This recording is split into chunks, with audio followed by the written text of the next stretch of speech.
Good morning. Hi, it's Christina.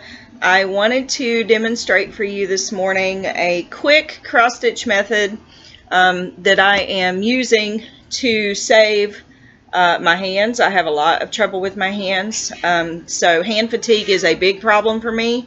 Any kind of upper body motions that are repetitive is a big problem for me. So I've had to do all kinds of crazy little things to relieve that. And this is a method that I use that I feel is a lot faster stitching method, and it also allows me the freedom to alternate arms. If I'm having trouble with one hand or one wrist over the other one, I can switch my method up a little bit, and it helps to save me from a lot of pain. So I wanted to demonstrate really quickly for you. Apologize for the video quality. This is my first video with this laptop and it's a little bit anyway, I'm going to be working from my tablet, so you can see that this will be over to the side, so if I'm constantly looking over, that's why.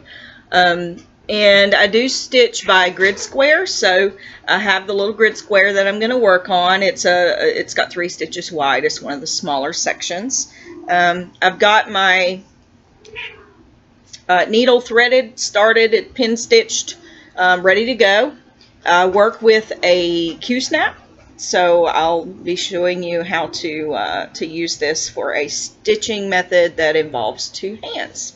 So with that, I'm going to move this down so you guys can see a little bit better.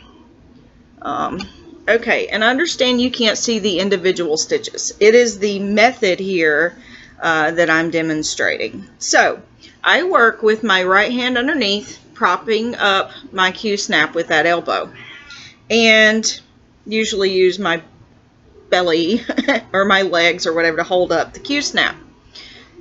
I work with my left hand on top because this hand, I'm right hand dominant, so my left hand requires a little more hand-eye coordination, so I work with it on top. And the right hand works underneath the fabric. So when I'm ready to stitch, I stitch down with the left hand. Grab your needle with the right hand and don't pull this through, just turn it around. That's all you do. Turn it around, find your next hole. Pull through with your left. Okay, I'm going to do that one more time. And I'm going to do the half stitches across, come back and follow them because I'm doing a small little square of all the same thing. So, okay, so I've got my top right to bottom left stitch done, and I'm moving on to the next stitch. Okay, so turn the needle around on the bottom, find your next hole, pull through. Okay, turn the needle around on the bottom, find your next hole, pull through. Okay, so this gives me, and you can see, I guess, this gives me the first little row of stitches is now complete with that. Now, moving on, turn it around, just pull through with that left hand. Now, if I'm having, let's say I've been doing this for a while, I typically can't stitch but maybe 20 minutes at a time before my hands and my arms just can't do another stitch. So what I do, if I need to switch it up a little bit, what I'll do is start turning it around with the left hand. So let's try that. I'm going to pull through with the right, find the hole, turn it around. I don't particularly like doing it this way because I can't see what's going on underneath. So sometimes I just start pulling through with the right arm just to give the left arm a little bit of a break. But you can guide the stitch underneath with your hand, but I find that a little bit tricky. Either way, if you need to switch it up, pull through less with that one hand, or do a few stitches with your right hand. Just give your hand a little bit of a break and a wiggle so that you can keep moving. And sometimes all it takes is a minute or two just to stretch and flex, and you can keep working. But work with 2 hands. You're going to save, think of how many stitches you do. Sorry, I had a knot. Think of how many stitches you do and how much work that is. If you're stitching right-handed, you're going up, down, up, down, up, down, up, down. Think of all of that work on your shoulder, your elbow, your wrist, your hand. Split that work in half. You have 2 arms. They both work. Use them. So this is just a very quick method that I use. I've started doing this probably just a few weeks ago. I was pulling through with both arms. Typically this is how I would stitch, up, down, but with 2 arms. And when you're first learning to stitch two-handed, this is a great way to do it.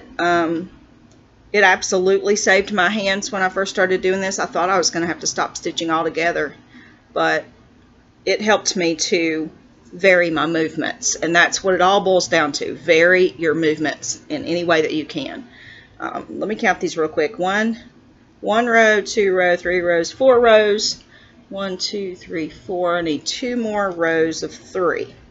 So just vary your movements,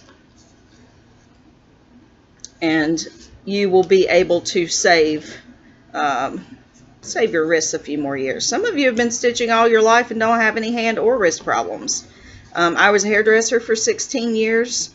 It put me out of business because of the problems I had with my hands and my wrists, and I started having trouble holding my arms up when I was working. I now understand there's a neck problem that's causing a lot of it, and carpal tunnel. So I just have to be careful how I work so that my body can do what my mind sets it to. So anyway, I hope you have enjoyed watching this method for a few minutes, and I hope that you can incorporate it and maybe appreciate and enjoy using this method. Okay, if you have any questions, just let me know. I'll be happy to answer them, and I'm almost done here. So you see I moved the thread out of the way a lot so I can see or whatever. Okay, so with that, this whole section is finished. So I can move on to the next stitch. If I have to walk away, find your next stitch, come up in the hole that you always come up in, so you know that you know which square you intend to stitch next. I come up in the top right, so top right hole, bring it through, and you've parked your thread. If I was done with my grid square and I was going to come back to this thread later, then just take your needle off and leave it parked.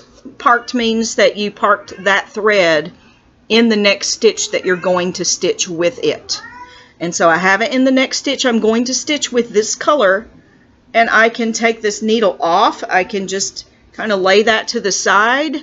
Sometimes I'll clip it with something, and I can go and do another stitch all the way around it and come back to this thread later. It saves time, it saves thread, and it helps you to keep moving along. So with that, you've got a quick 2-hand stitching method and a parking method. So happy stitching, you guys. Thanks for watching.